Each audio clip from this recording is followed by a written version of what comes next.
So yeah, this is just in response to your comment that about if we could be more definite about the types of branches that birds use. So summarizing the total number of bird species on dead and living branches, how bird species richness changes with branch angle, and how bird species richness changes with branch radius. So I'm just explaining how that data is generated and the kind of format I've got it in. Quickly go refresh you about kind of my model and how that's generated. So essentially what I do is that I iterate over every branch in my tree structured database. And so once I've got that branch, I then look at every observation in your database. And so then I do a comparison. So I've got my branch and I've got an observation that I'm checking it with.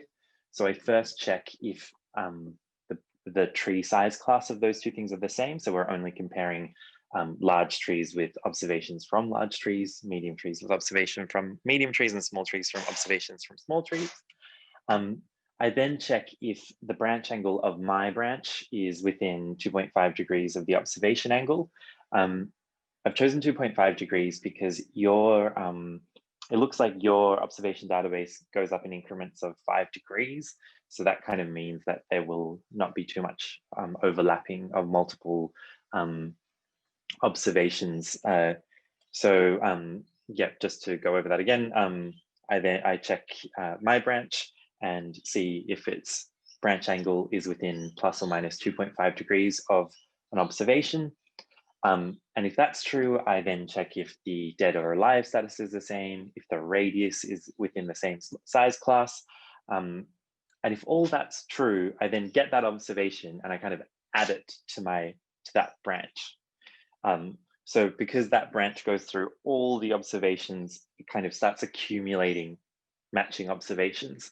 And so I've done that with that one branch, and then I do it with the next branch and so on. So I have, in the end, a database of 50,000 branches, which have all gone through the database of observations and added each matching observation to itself. So what I end up with is a branch with a list of matching observations.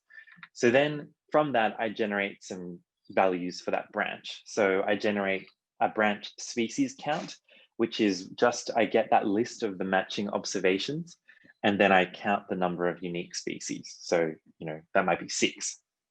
I then also have just the branch individual count, which is just the number of matching observations. So that's kind of ignoring species and just looking at an individual bird.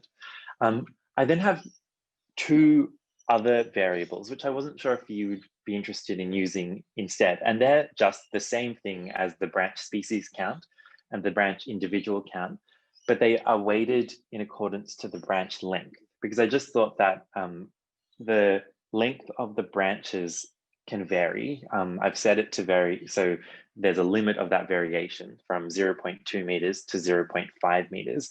But I just thought that, well, there is kind of a difference between a branch that is 0.5 meters long with 7 species compared to a branch that is 0.2 meters long with 7 species.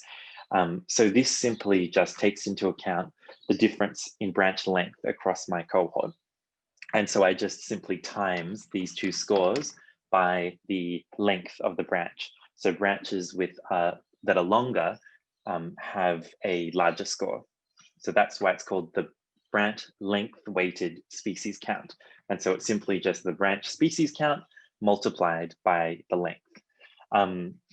It doesn't really matter because I have kind of normalized the branch length, so it doesn't vary dramatically. So I'm not sure which of these scores you'd prefer using, so I've just included both. I guess the branch species count and branch individual count, even though there isn't really any, a small branch and a longer branch are given the same value. I guess the story is a bit more simple because we are just talking about kind of observation hits, while maybe it gets too abstract with those 2 things. So once I've calculated those branch level kind of values, I then just get my totals. So the species count is just the sum of all the branch level species counts. The individual count is the sum of all the branch individual counts. The length-weighted species count is the sum of all the length-weighted species counts, and the length-weighted individual count is the sum of all the branch length-weighted individual counts.